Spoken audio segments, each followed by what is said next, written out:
神飞这架是偏向歼轰机，沈飞这架有人说它应该就是一般的歼击机了，因为它没有那么大，它的体积其实也不会比歼16小多少，而且根据目前有限的一些视频所显示，这也算是一个大型的战斗机，只不过它的设计可能跟成飞的相比有一些相对比较保守的，比如在发动机这个部分，普遍就认为它属于一个双发动机构型，但总体来讲，沈飞机翼特色就是它的机动性很好的，但和成飞的一样，它都属于尾翼。根据目前的技术所披露的状况，对它的翼型、翼中设计可以说是超过目前歼20甚至歼35。中国一口气在去年底试飞了2款，后来沈飞这个六代机1月的时候也有再飞一次，飞行稳态的状况也都相当的好，所以这是一个同步发力的过程。它既能够多项的发展，比如说无人机这个部分、5代机的部分、6代机的部分，但是它又有一个横向整合的能力。我必须说，这是中国大陆整体科技厚积薄发的成果，10几倍甚至20倍风洞它都有，因此给予它在科技发展很多基础设施，它有很好的配套，更别说像电子雷达，还有一些材料科技慢慢进步，逐渐耕耘的结果，才有目前我们所看到的一些现象，可以说走在美国的前面。Ladies and gentlemen, welcome the host.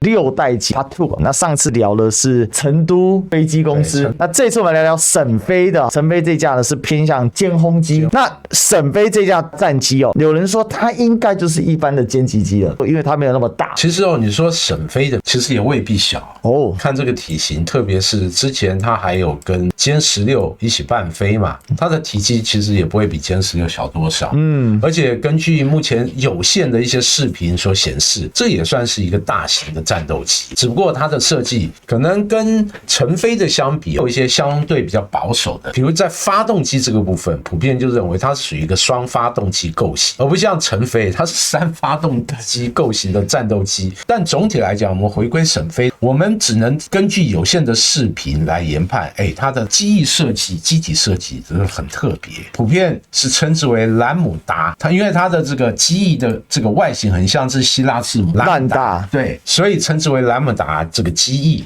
这样的机翼其实它的这个特色就是它的机动性会还挺好的，但和成飞的一样，它都属于无尾翼，它借由巧妙的翼面设计，可以开启式的那种变相的这种垂尾。但不管怎么样其实未来这些大家所推测的技术系还有待进一步清晰的照片、影片或者官方来证实。但总体来讲，它的这个设计其实还是采用很典型的第6代机这种特征，特别是我们对比之前美国，它有公开好几款第6代机的这个设计，比如说我们洛克希德马丁、诺斯洛普格鲁曼，甚至波音等等，都有推出一些电脑动画所想象那第6代机的特征，其实几乎都趋一致，就是他们都采用无尾翼这个设计。也因此，中国大陆这2型，不管是成飞的或者沈飞的，它都符合这个典型。不管是沈飞或成飞的这个第6代机，它属于大型飞机。因此国际间很多人根据它的尺寸去类推，哇，它确实包括它机腹的这个主要的弹仓，其实尺寸都蛮大。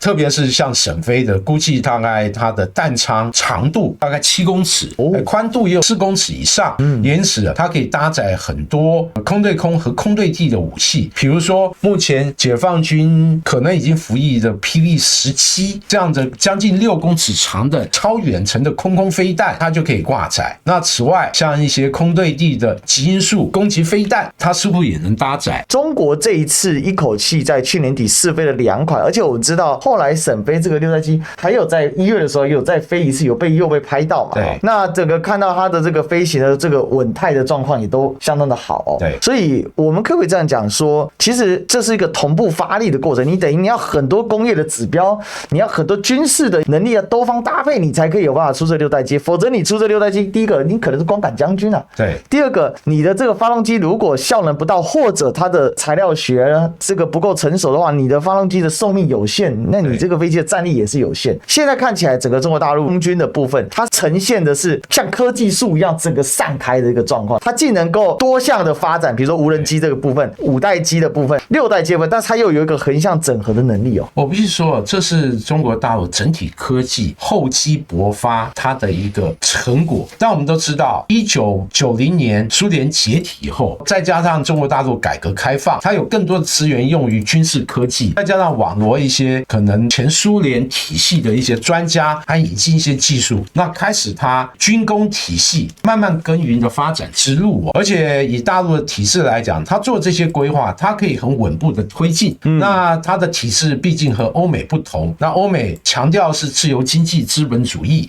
换了政府，它可能很多计划会有不同的考虑。那另外它的制造商来讲，很多是在商言商，没错，它没有说赋予一个什么国家使命这样的一个任务，一定要努力攻关发展出来。因此这里面既有资源的分配，也有体制问题，但不可否认中国大陆确实在资金和人力不断的投入下，厚积薄发的结果，这几年陆陆续续展现它的诸多领域的成果。比如说像去年底的珠海航展，我们可以看到发动机部分哇，好几款慢慢都有了，甚至新一代的飞行器所使用的电动机这些东西，我们在现场也有看到，这种都是前瞻性的动力系统。那此外像很多材料或者像风洞等等，我们知道中国大陆在风洞设施它可以说世界上最先进，比如说超音速10几倍甚至20倍的这个风洞它都有，因此给予它在科技发展很多基础设施它有很好的配套，更别说像这个电子雷达还有一些材料科技慢慢这个进步逐渐耕耘的结果，才有目前我们所看到一些的现象。我认为它的科技发展会越来越快，特别是整个科技几个指标性的领域它都已经达阵成功以后，它后续只是以现有的基础进一步再优化，进一步精进它的发展。中国大陆目前已经占有全世界在60%的造船能量